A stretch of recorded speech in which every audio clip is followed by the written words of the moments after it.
Olá, gostaria de apresentar aqui para esse vídeo de hoje Dr. Roberto Naon, médico do esporte, ortopedista. Dr. Roberto Naon tem uma grande experiência no esporte de alto rendimento, atuou como médico-chefe do Comitê Olímpico Brasileiro de 2014 a 2020, tem várias participações olímpicas e atuação em diversas entidades esportivas e até hoje responsável por muitos atletas de alto rendimento no Brasil, né?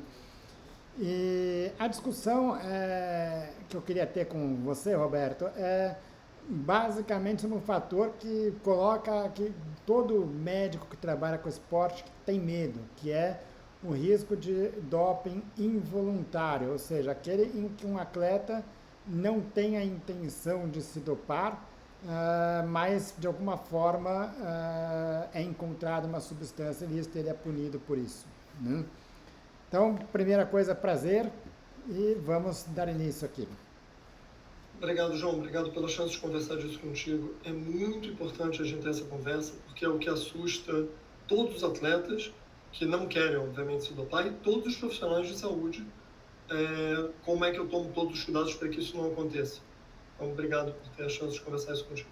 Vamos lá. Então, assim, segundo estimativas da Agência Mundial Antidoping, aproximadamente 70, eles estimam, né? Porque obviamente não tem como saber isso de cabeça, mas pela probabilidade dele ter feito algo errado de propósito ou não, estima-se que 75% dos atletas, dos testes antidoping positivos são acontecem sem a intenção do atleta se dopar, ou seja, o atleta não tinha um objetivo de ganho, de desempenho por conta da medicação que ele ingeriu, né?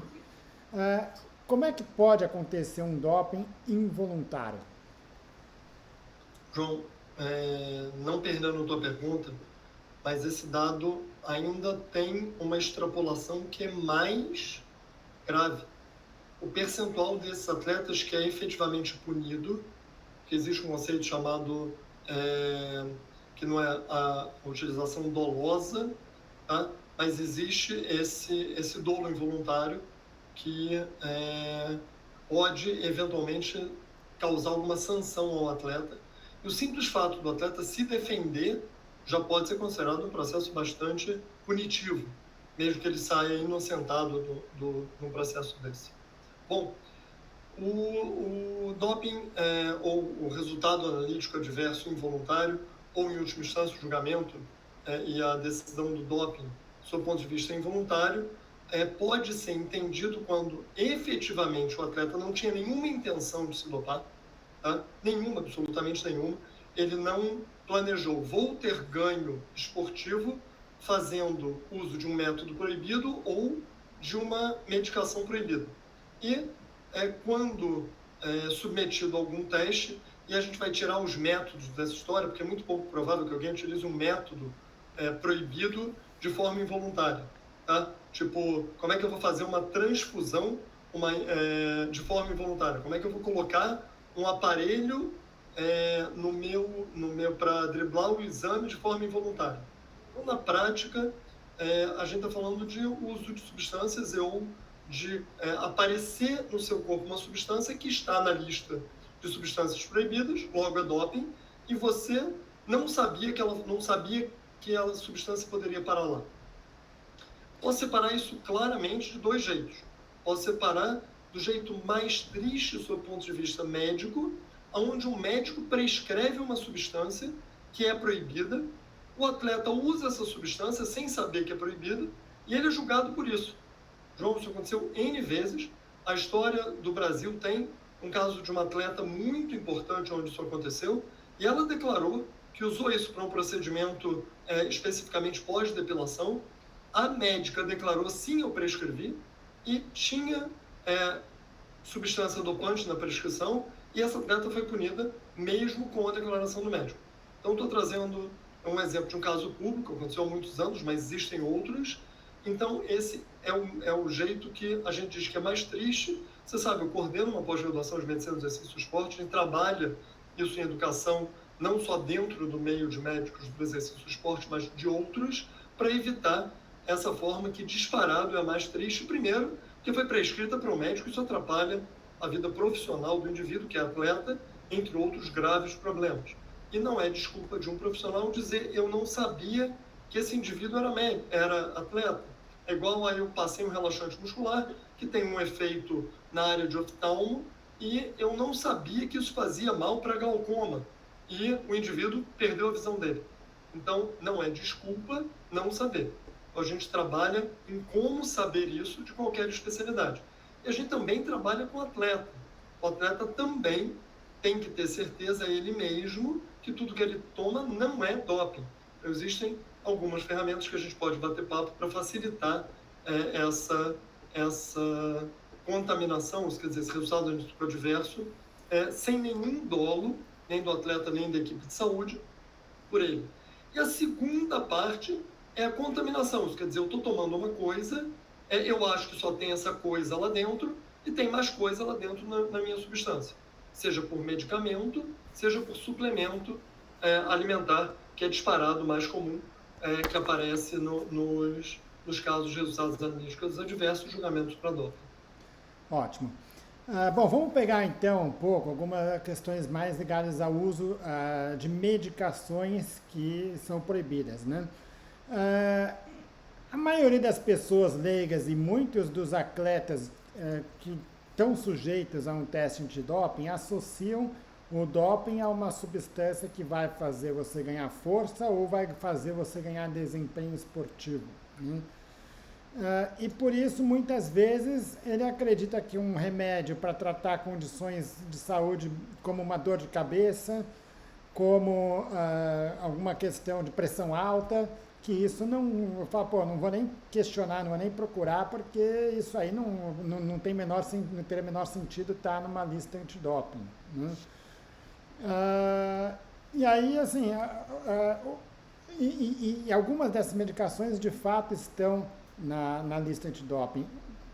Como você acabou de falar, nem sempre confiar na palavra do médico é a coisa mais segura, né? Tem o atleta ele passa em avaliação com o médico do esporte, mas muitas vezes ele vai passar com o médico que para ver qualquer condição que você falou, uma depilação, né?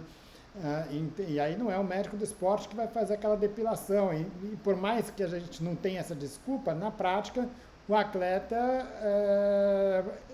ele pode estar sujeito a alguém que não tem esse conhecimento, né? O que é possível fazer para o atleta que quer se proteger para evitar isso quando ele tem que usar alguma medicação? Então, eu trouxe um exemplo geral, mas vamos tentar trazer um exemplo nosso. Somos médicos, somos ortopedistas e trabalhamos eventualmente na emergência com indivíduos que são operadores de máquinas pesadas ou de precisão.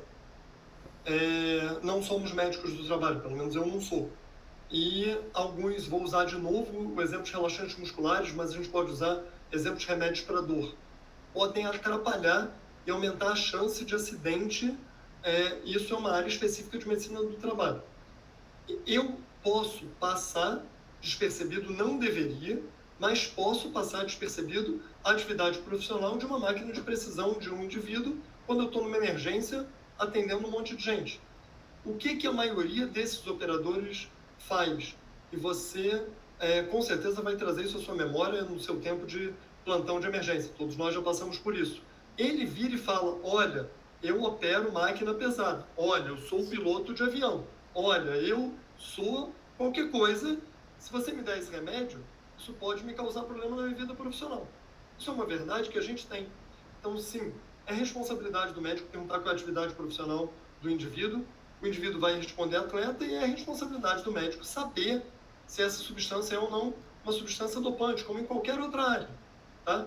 Mas eu posso pegar várias áreas ligadas à medicina do trabalho, mas também é obrigação do indivíduo, vou tirar do esporte por um segundo, operador de máquina pesada, dizer, olha, isso pode atrapalhar a minha atividade. Eu posso pegar o exemplo do piloto de avião, por exemplo, tá? Então, os pilotos têm esse cuidado, tá? Nós vivemos isso, tá? Então, a gente tem isso. O atleta também tem que ter esse cuidado. Ele tem que levantar a mão e falar, olha, eu sou atleta, algumas substâncias não podem ser usadas livremente. Essa é uma dessas substâncias. Então, esse é o primeiro cuidado. Se o atleta tem uma boa relação médico-paciente e quer terceirizar ao médico essa decisão, cabe ao atleta. Agora, se ele quer dar um outro passo e ter certeza, existem algumas ferramentas para isso. Aqui no Brasil, a gente tem no site da ABCD uma forma de consultar as substâncias pelo nome e marca farmacêutica e pela substância. Existem sites internacionais e aí eles vão para cada país com a mesma coisa. Então eu escrevo o nome comercial, ele tem o princípio ativo, ou eu escrevo o princípio ativo, e aí para cada país existe a farmacopeia deste país com os princípios ativos e separando em competição, lembrando que algumas substâncias são consideradas doping só dentro da competição e outras são em qualquer momento. Qualquer momento quer dizer dentro ou fora. Então existem alguns sites que fazem isso tanto no Brasil, eu dei o exemplo da ABCD, quanto fora do Brasil. Existem aplicativos que fazem isso, também brasileiro e não brasileiro em relação a isso. Agora, uma coisa fundamental, João, o ideal, o correto, é ir na lista e olhar substância a substância. Por quê? Por que existe isso? Estava escrito no site que pode, e aí o indivíduo foi pego no resultado analítico adverso. Ele recorre, olha, está aqui escrito no site que pode. A regra vai dizer, só vale o que está escrito na lista, se pode ou não pode. Então, se tiver alguma incongruência entre o site e a lista, não é desculpa para usar alguma coisa errada. O máximo que vai acontecer é que o indivíduo vai querer, se quiser, processar o site ou o aplicativo, mas ele não vai deixar de ser julgado pelo uso de uma substância ilícita no esporte. Ótimo. E aí, acho que até para as pessoas entenderem um pouco aqui, Roberto, qual que é a lógica disso, né? Quer dizer, bom, por que uma substância eventualmente entra na lista de doping? Obviamente que a gente teria que pegar substância por substância, mas eu queria pegar só alguns exemplos mais gerais para exemplificar e mostrar como que se tem que ter cuidado com isso, né? Peguei 3 exemplos aqui. Primeiro, os diuréticos. Por que um diurético entra na lista antidoping? Qual o benefício que alguém pode ter do ponto de vista esportivo com o uso de um diurético? João, é interessante que você já pegou o mais difícil primeiro. Então, o que vier depois é fácil. O diurético entra com 2 pontos muito específicos. O primeiro é o mais fácil, tá? Então, eu vou dar um passo antes para a gente entender a base da regra. A base da regra é qualquer substância ou método que fira 2 dos 3 princípios é considerado doping. São eles: ferir o princípio esportivo, segundo, aumentar a chance do indivíduo praticando atividade física de ter alguma doença ou agrava a saúde, terceiro, ganho esportivo. Tá? Então, de uma maneira simples, tem 2 dos 3, a substância será considerada como não lícita no esporte, ok? Então, aí vem a sua pergunta, onde é que o diurético ganha performance? A primeira, respondendo ganho de performance específico, é muito fácil, porque se eu tenho uma categoria de peso, eu tomo diurético, eu atinjo essa categoria de peso com mais facilidade. Então, nesse momento, diurético para categorias de peso se enquadra especificamente em um ganho objetivo. Só que eu tenho uma outra questão, e essa é um pouquinho mais complexa. A maioria das substâncias é medida por dose. Isso quer dizer, a partir de uma certa dose, eu tenho uma detecção, abaixo dessa dose eu não detecto, ou acima de uma certa dose, isso não é o natural, então eu consigo entender essa concentração das substâncias. Então, o método é extremamente relacionado à concentração. Quando eu uso diurético, eu altero essas concentrações, como se eu estivesse diluindo a urina, tá? Então, se eu estou diluindo, como se eu jogasse água lá dentro, não é exatamente isso, mas é um jeito fácil da gente entender. Então, alguma coisa que ia ser detectado passa a não ser detectado. Então, eu facilito a utilização de substâncias que são proibidas. Então, não é o diurético propriamente dito que tem ganho, apesar dele poder ter nas categorias de peso, tá? É que sim, ele dilui e atrapalha a qualidade do exame, a sensibilidade do exame para detectar um monte de coisa que é proibida. Ótimo. Uma segunda substância, medicamentos opioides, medicamentos para dor. Recentemente, o tramadol foi incluído na lista antidoping, né? Apenas em competição, mas foi incluído. Por quê? Bem feito para mim, né? Eu falei que depois ia ser fácil. Os opioides têm que ser olhados com atenção, nem todos são proibidos. Então entram naquela ideia específica do que a gente falou, do tem que olhar substância a substância. Tá? Cada um deles vai ser proibido ou não de acordo com a evidência científica do que está sendo analisado. Existe uma comissão específica para isso. Eu vou falar um pouquinho de como é que essa regra acontece, tá, na prática. E se uma dessas substâncias sim, documentado ganho da atividade física, de performance e ou prejuízo à saúde, ele passa a ser considerado doping.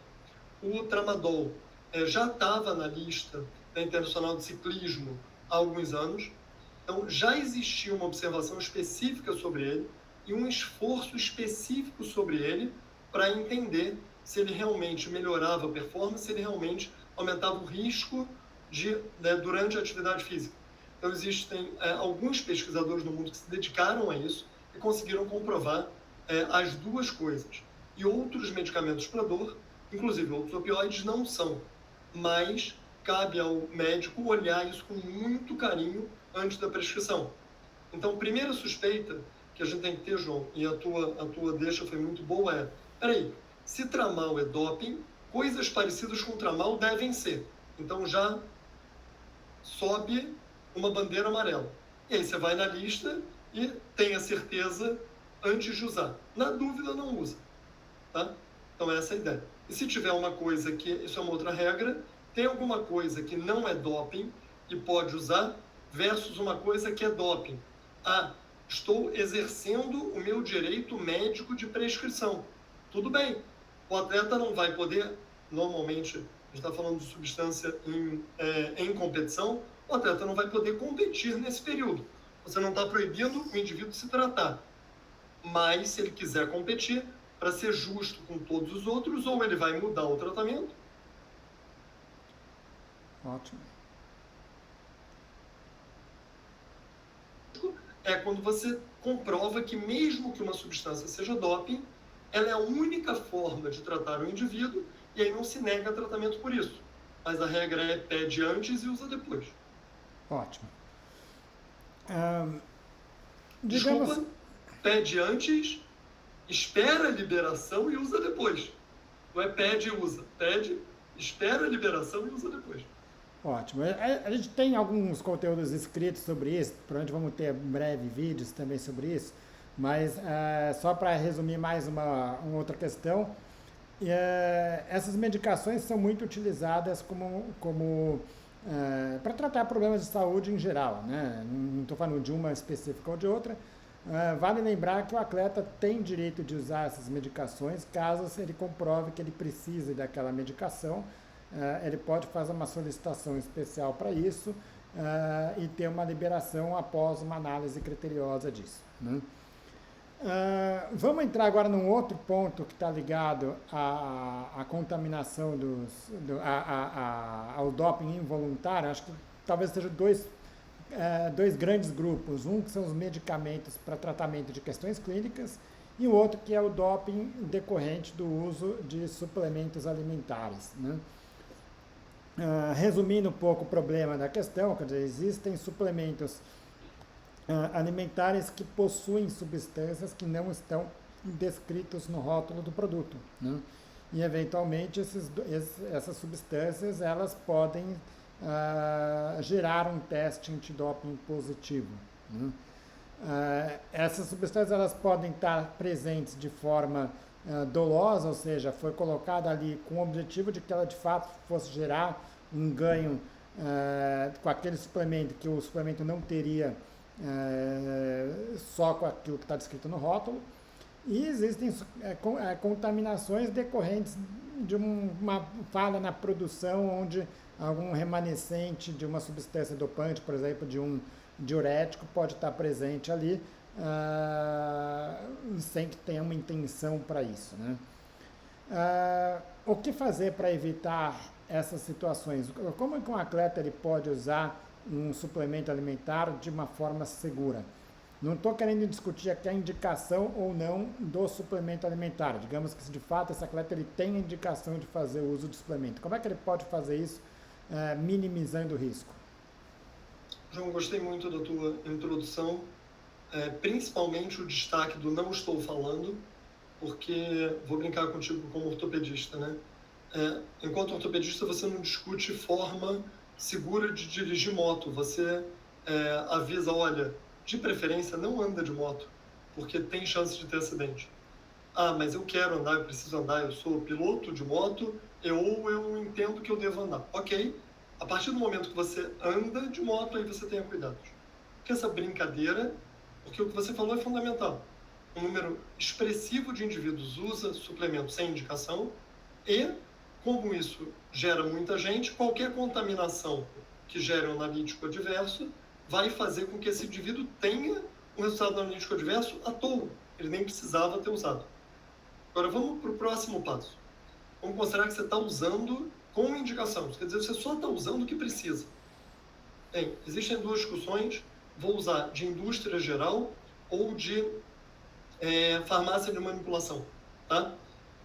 Ambos têm algum risco de contaminação por motivos que essa contaminação pode acontecer na manipulação propriamente dita, por N motivos. Essa contaminação pode acontecer na matriz, no que chegou à farmácia, tá? No produto no básico, no que chega completamente selado fora e foi produzido fora do Brasil, por exemplo. Ou pode ter sido produzido no Brasil, tanto faz. Por quê? Porque esses compostos químicos que serão misturados, tanto faz de uma forma industrial, tanto faz de uma forma manipulada, isso quer dizer, humana, eles podem estar contaminados porque o nível de pureza que obriga-se para que a Anvisa, está falando de Brasil, libere, é um nível de pureza menor do que o nível de pureza, o nível de detecção detectado pelas agências e pelos equipamentos de antidopagem. Menor que eu quero dizer, com menos sensibilidade. Tá? As agências de dopagem têm mais sensibilidade. Então, o que a gente diz sempre é que o risco existe. Só use suplementos se precisar. Como é que eu minimizo isso? Eu minimizo usando o mínimo possível, se precisar, quando precisar. Ponto. Com indicação do médico, do nutrólogo e do médico do exercício, do nutrólogo e da nutricionista, dependendo de quem esteja fazendo esse seu controle. Tá? Ok. Segundo passo, de novo, é o segundo passo. Ter certeza da fonte que você está obtendo isso.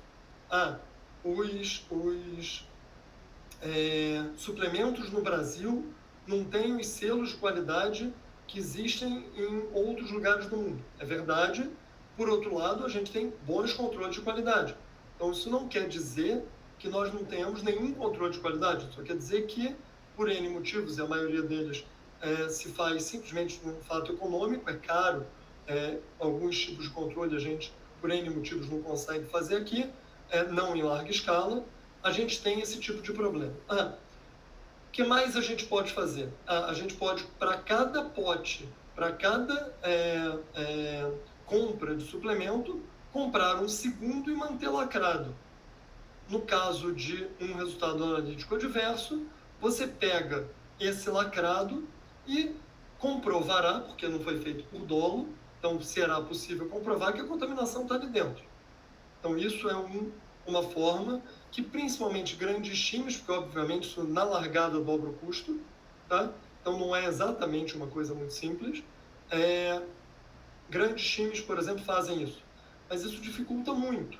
E os testes para provar que essa contaminação, mesmo com o outro suplemento do mesmo lote, exatamente igual, você comprou dois, a sequência lá é um monte de número final 1 e um monte de número final 2.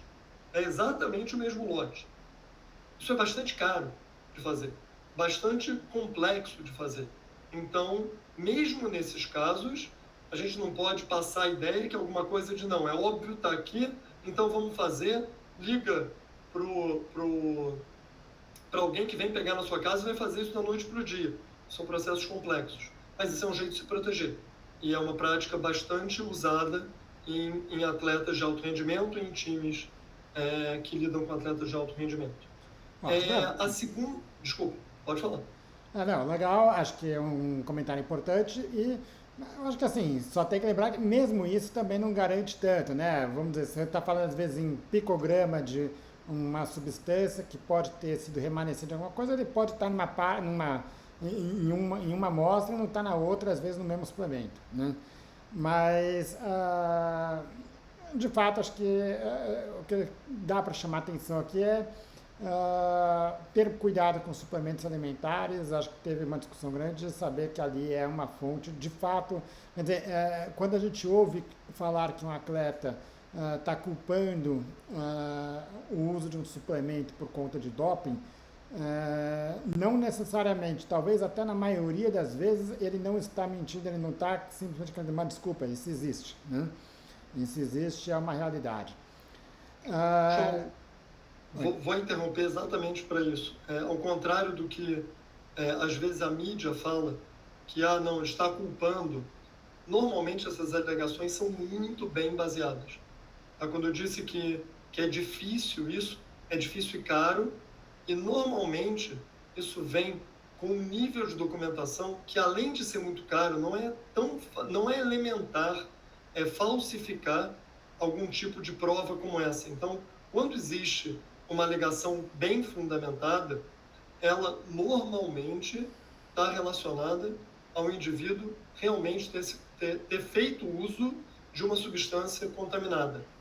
Atenção, existe jurisprudência para atletas, mesmo com esta comprovação, isso quer dizer, com a comprovação sem dolo, com a comprovação sem efeito biológico do que foi ingerido pelo atleta, quer dizer, uma contaminação pura, mesmo assim, serem punidos. Então, como existe a jurisprudência, não seria impossível inferir que outros casos acontecessem. Então, cuidado é fundamental. E quanto mais cuidado, melhor. Ótimo. Bom, o próximo ponto que eu queria chamar a atenção, acho que você já acabou respondendo, é ter cuidado com manipulação muito utilizada no Brasil e fora, né, o uso de medicamentos manipulados em farmácia, e lembrar que essas farmácias de manipulação elas não têm o mesmo controle de agência regulatória do que uma grande indústria. Então, o risco de mesmo que sem intenção de ter uma manipulação errada do suplemento e encontrar substâncias que podem nem fazer um efeito, vamos dizer, clínico, que não vai ter nenhum efeito prático para um indivíduo comum, ele pode gerar um resultado de doping e acabar com uma carreira, né? O último ponto... Sua afirmativa é verdadeira, mas ela traz um detalhe.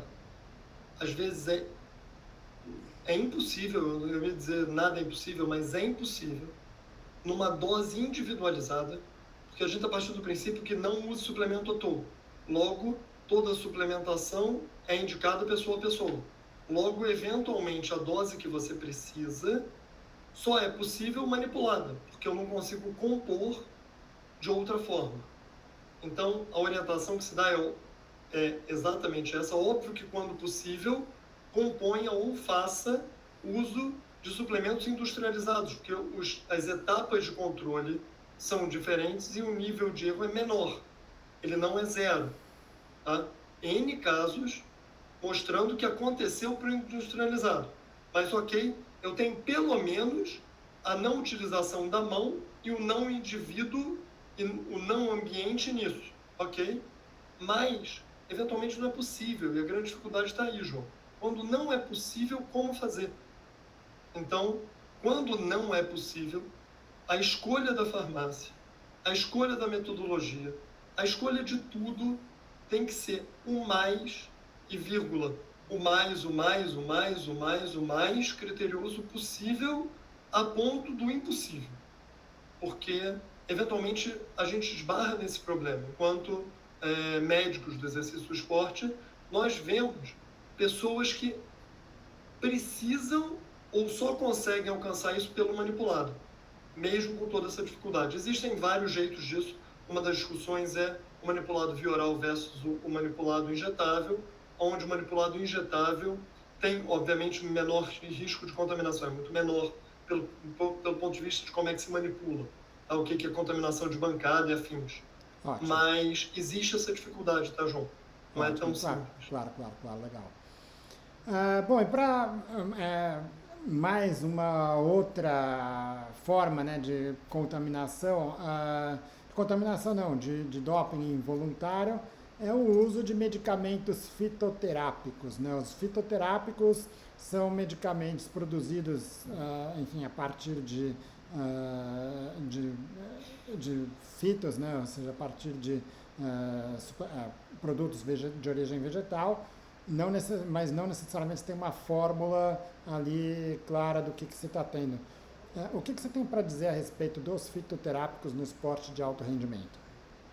Vou botar nessa discussão os fitofármacos, onde o nível de pureza, por definição, é maior e sabe-se mais o que está lá, mas a discussão é a mesma.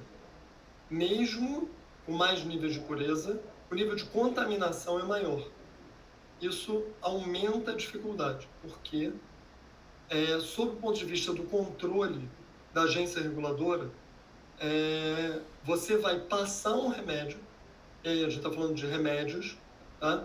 Então ela passa no controle de qualidade, de novo, porque a agência reguladora não se preocupa em picograma da maioria das substâncias dopantes, não é objetivo da agência reguladora, ela não está lá para ver esse nível de contaminação, e é possível que isso aconteça.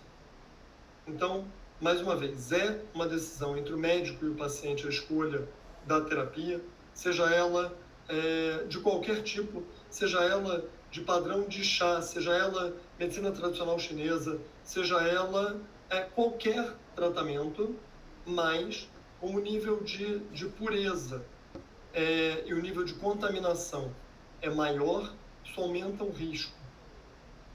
Com algumas ressalvas. Por outro lado, várias das indústrias ou várias das farmácias que lidam com fitoterápicos, lidam com fitofármacos, não lidam com a maioria, talvez a totalidade das substâncias dopantes. Então, isso também é um lado interessante a se pensar, tá? Não tem muita relação de alguém com fitoterápico com hormônios sintéticos. Tá? Não são indústrias que normalmente fazem a mesma coisa. Então, por outro lado, esse tipo de contaminação, a probabilidade tende a zero. Então, são medicamentos, o nível de pureza e exigência da agência reguladora é a mesma. O problema da gente não ter certeza, por definição, não é misturado, escondido, a definição do produto não guarda esse nível de detalhamento, mas a probabilidade da contaminação cruzada, por exemplo, com hormônios sintéticos, não deveria acontecer, porque raramente as indústrias fazem as duas coisas. Então, há de se ponderar os dois lados. Ótimo. Para finalizar, Roberto, queria chegar numa situação que, infelizmente, pode ser o caso de alguém que esteja assistindo aqui, de um atleta de alto rendimento que fez o uso de uma substância, de uma medicação para tratar alguma condição clínica que ele tenha tido, tá? Que ele fez uso de uma substância que ele é considerado doping, tá? Sem nenhum objetivo de ganho de desempenho esportivo, e eventualmente ele vai chegar no seu consultório, vai falar isso, falar, olha, vamos botar até um exemplo prático aqui, real, né? Um atleta que está ali num período de competição, numa grande competição, e fala, olha, fiz o uso disso daqui, e agora? Né? Não fiz teste antidoping, não fiz teste. O que eu posso fazer? O que você recomendaria se chegasse no seu consultório? Você tem que relatar isso para alguma agência. O segredo médico aí é válido? Até onde que você pode deixar esse atleta competir se você está na equipe? Como é que você poderia lidar numa situação dessa? Você trouxe pontos extremamente diferentes e a discussão de prova. Isso é pergunta de prova. Vamos lá.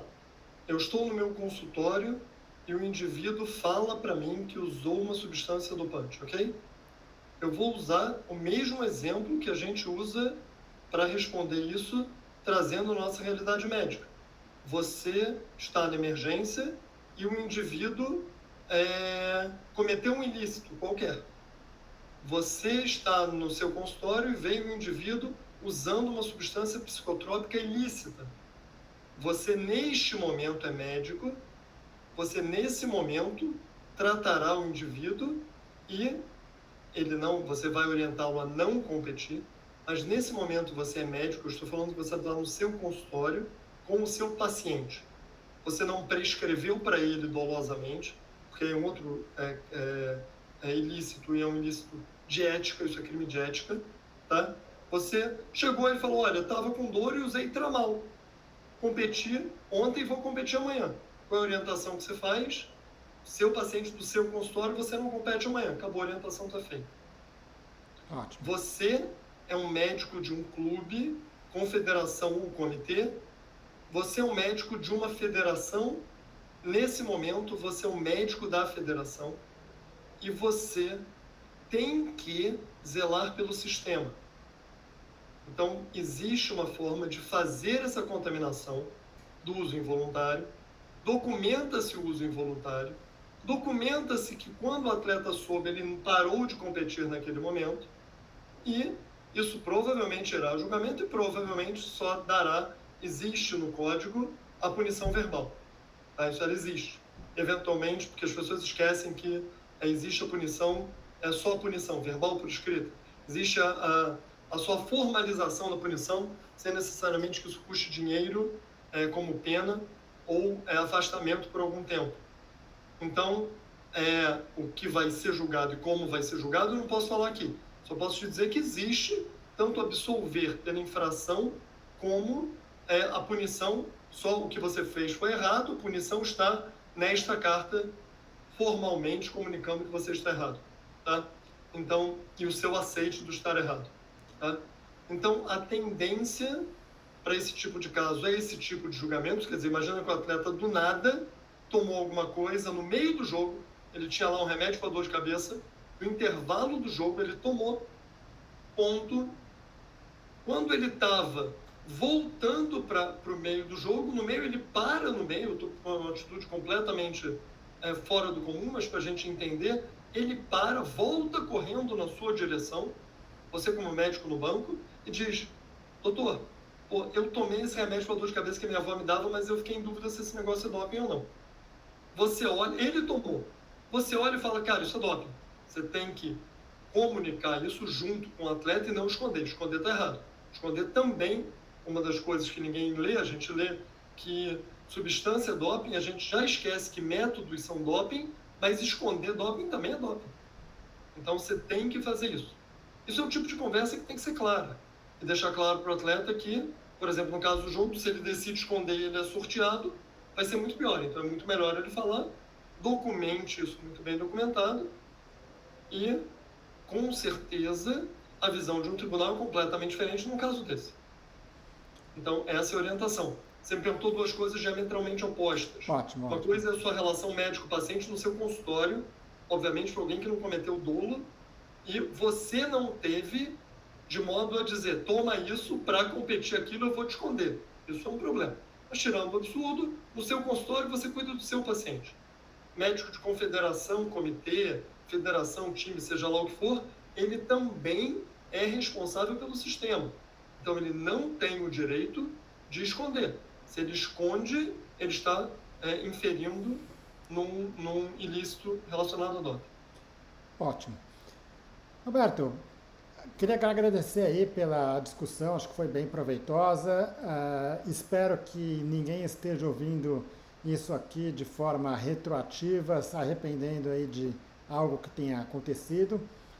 e que sirva de alerta aí para os nossos atletas para tentar minimizar aí os problemas que podem de fato ser uma coisa, assim, o atleta não costuma pensar muito em doping até que alguma coisa aconteça, né? Bom, Obrigado e para quem está nos ouvindo, lembrar que tem outros conteúdos relacionados tanto em vídeo como em texto, a medicina esportiva, sobre doping. Aqui no nosso site vai ter tudo aí que você precisa para se informar a respeito disso. João, obrigado pelo convite, um prazer falar desse tema. Lembrando que a gente disponibiliza aqui no site várias informações e os links para os dados que eu falei, então é muito legal poder ajudar nessa informação. Foi um prazer, obrigado pelo convite. Obrigado.